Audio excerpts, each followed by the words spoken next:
la grâce et la paix au nom de notre Seigneur et Sauveur Jésus-Christ, le Fils de Dieu. Jésus-Christ n'est pas Dieu, mais le Fils de Dieu. Alors j'aimerais faire cette vidéo, je me suis senti obligé de la faire, afin de pouvoir expliquer qu'est-ce que Fils de Dieu signifie plus exactement. Parce que par moments, nous utilisons des termes dont nous ignorons la définition. Lorsque nous disons que Jésus n'est pas Dieu, mais qu'il est le Fils de Dieu, sans se rendre compte, on est en train de se contredire.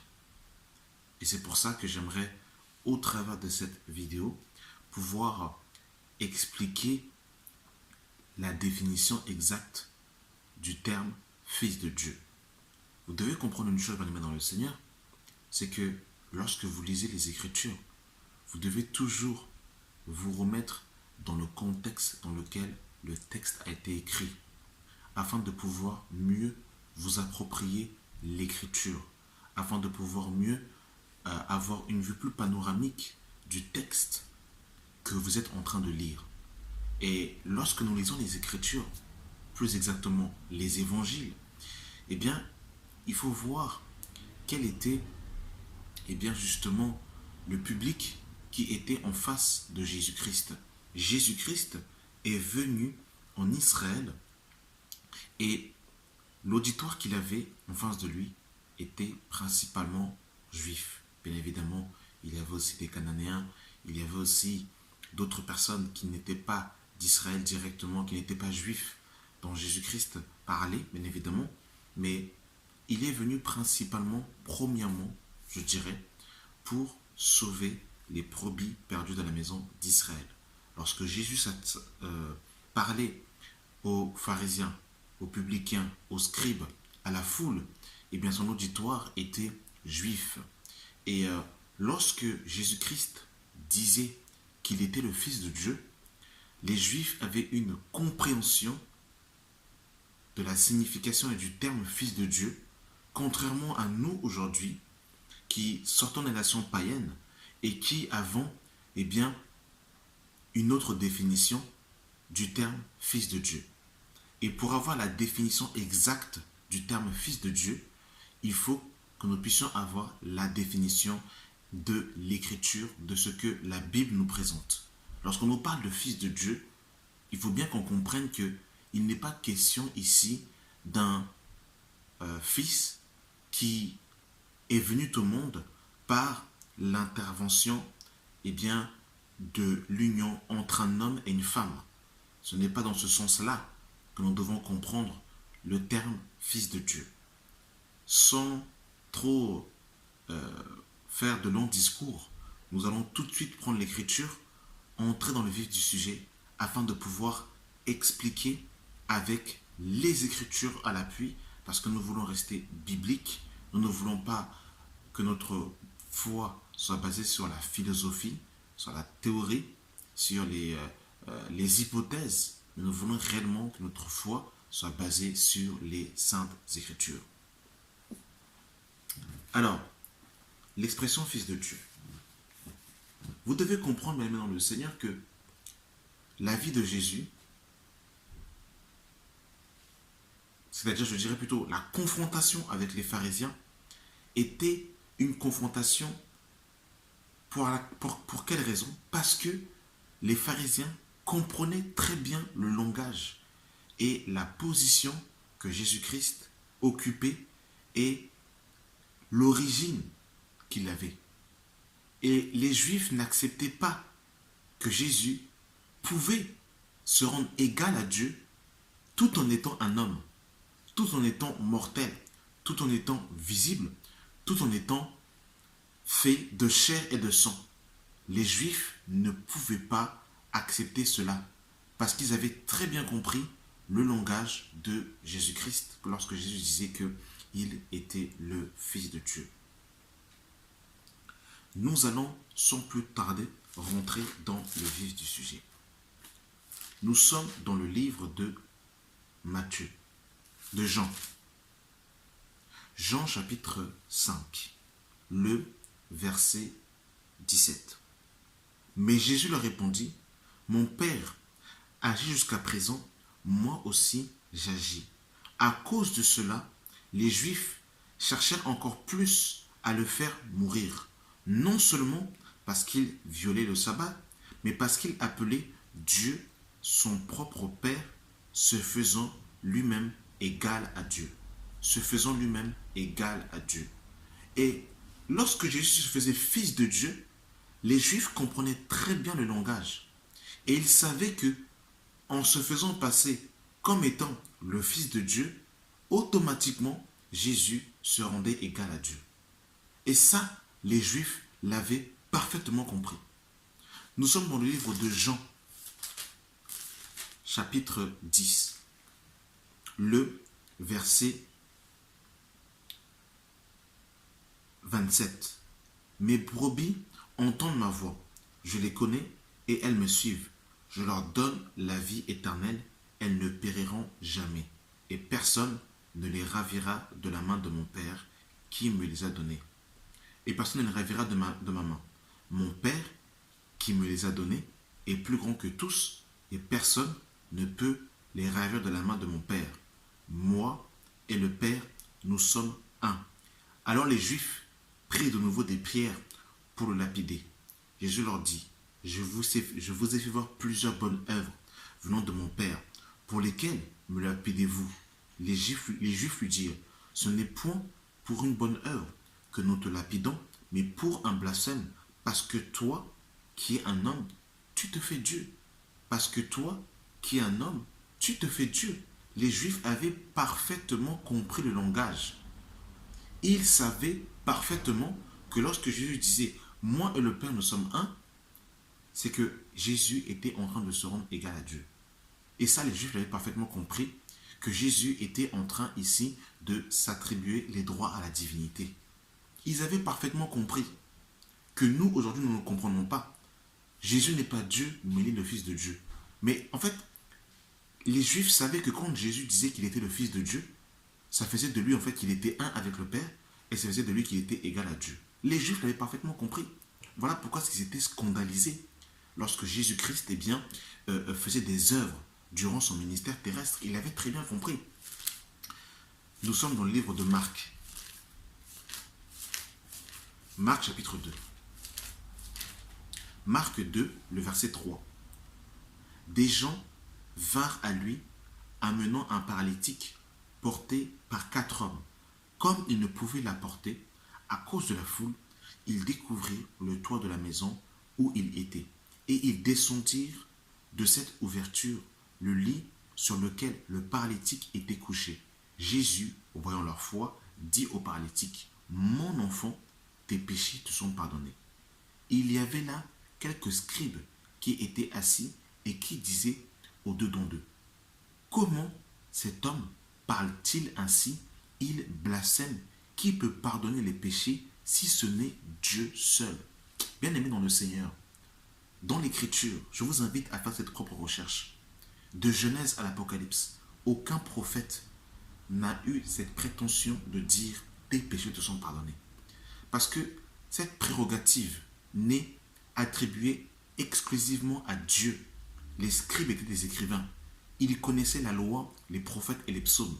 Lorsque Jésus va dire « mon enfant », d'ailleurs quand il dit « mon enfant », donc il se présente comme étant son père. En fait, c'est terrible, bien aimé dans le Seigneur. Les Juifs, en fait, comprenaient cela. Ils comprenaient, ils ont dit, mais il n'y a que Dieu qui pardonne les péchés. En fait, mais il se prend pour qui, ce monsieur? Et ils vont dire, qui peut pardonner les péchés si ce n'est Dieu seul? Et quand les scribes disaient cela, ils faisaient aussi référence au psaume 130. Dans le psaume 130, regardez ce que l'Écriture nous dit. Psaume 130, à partir du verset 3.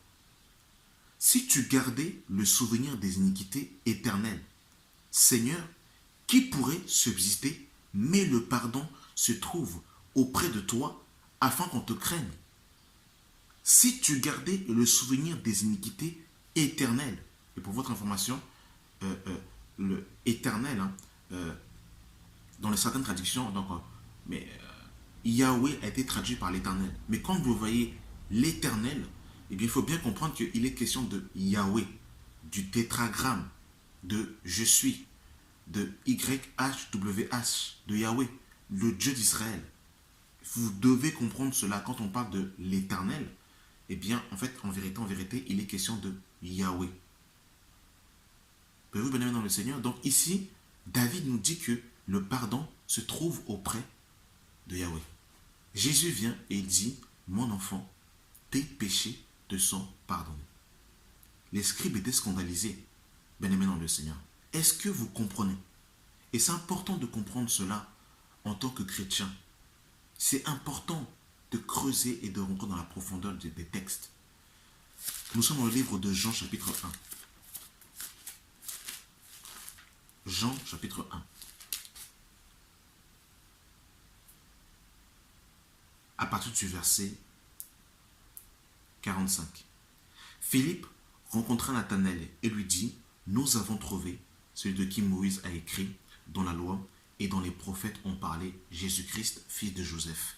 Nathanaël lui dit, peut-il venir de Nazareth quelque chose de bon? Philippe lui dit, viens et vois. Jésus, voyant venir à lui Nathanaël, dit de lui, voici vraiment un Israélite dans lequel il n'y a point de fraude. D'où me connais-tu? Lui dit Nathanaël.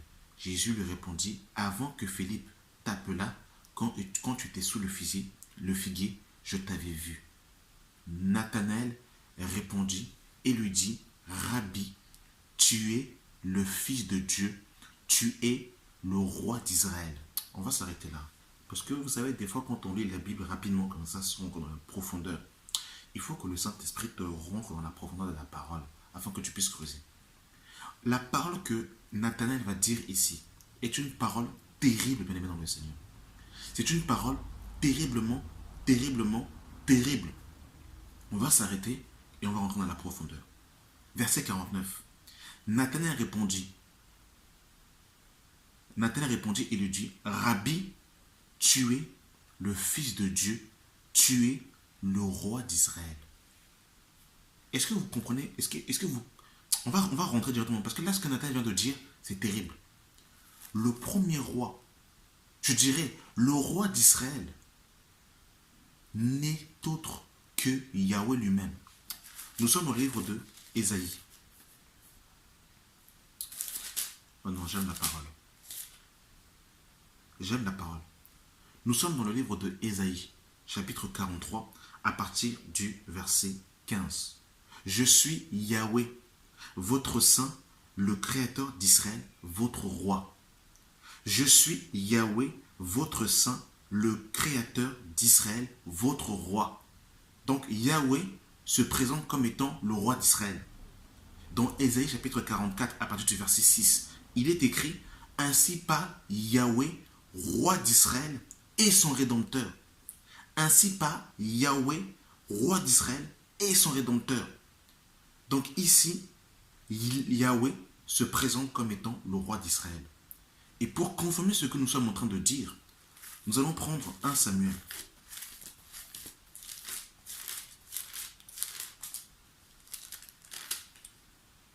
Oh, j'aime l'écriture. Que Dieu soit béni pour sa parole. 1 Samuel chapitre 8, à partir du verset 1. Lorsque Samuel devint vieux, il établit ses fils juges sur Israël. Son premier-né se nommait Joël et le second Abijah. Il était juge à Bethsheba.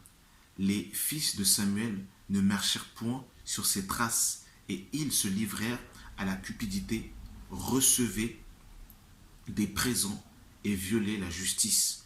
Tous les anciens d'Israël s'assemblèrent et vinrent auprès de Samuel à Rama. Ils lui dirent, voici tu es vieux et tes fils ne marchent point sur tes traces. Maintenant, établis sur nous un roi pour qu'il juge, comme il y en a chez toutes les nations. Samuel vit avec déplaisir qu'il disait, donne-nous un roi pour nous juger. Et Samuel pria l'Éternel.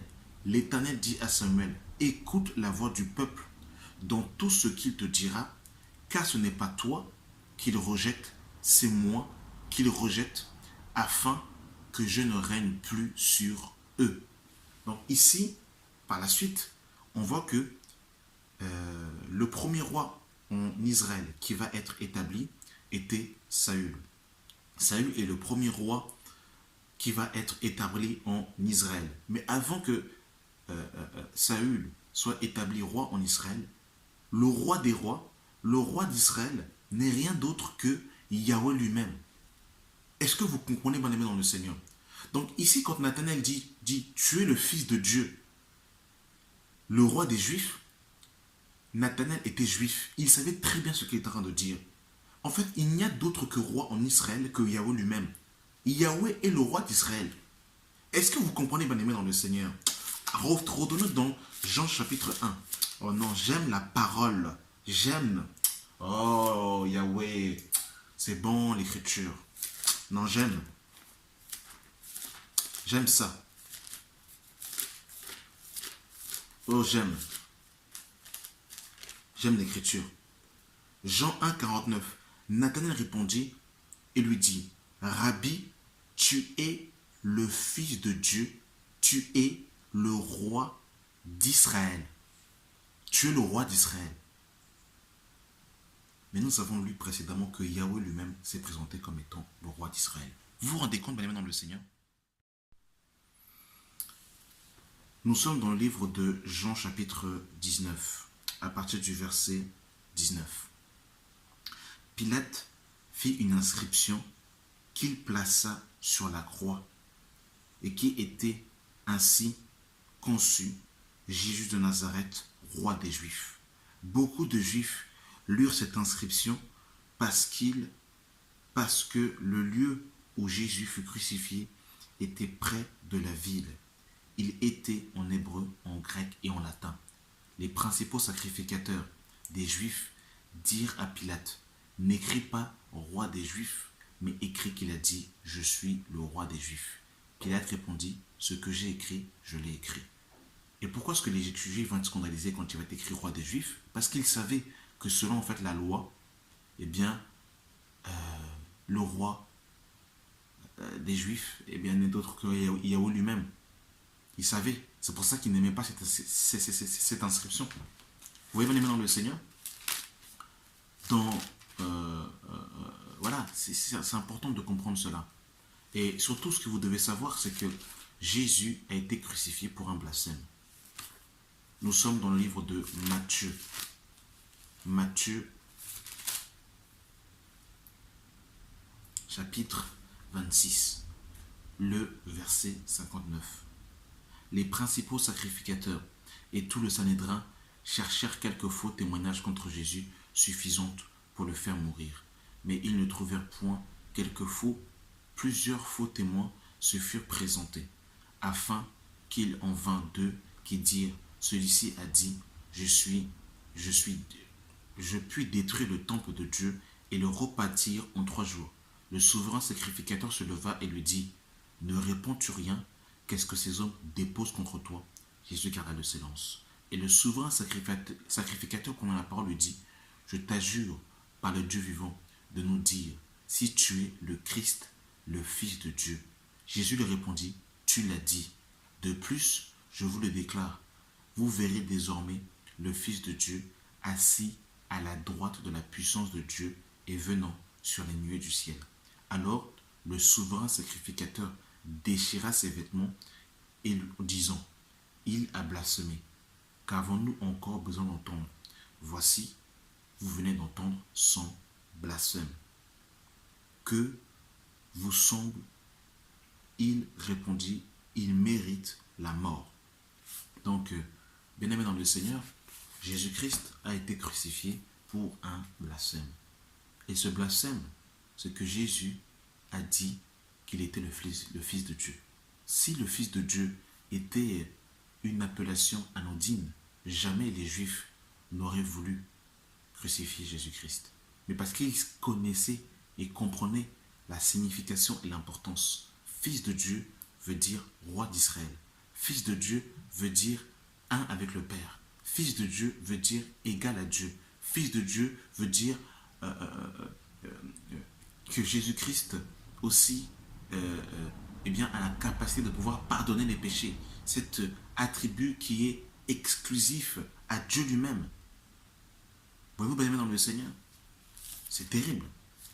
Et dans Jean 19, hein, dans Jean chapitre 19, à partir du verset 1, Jean 19, le verset 1, alors Pilate prit Jésus et le fit battre de verges. Les soldats pressèrent une couronne d'épines qu'ils posèrent sur sa tête, et ils le revêtirent d'un manteau de pourpre. Puis, s'approchant de lui, il dit, « Salut, roi des Juifs !» Et ils lui donnèrent des soufflets.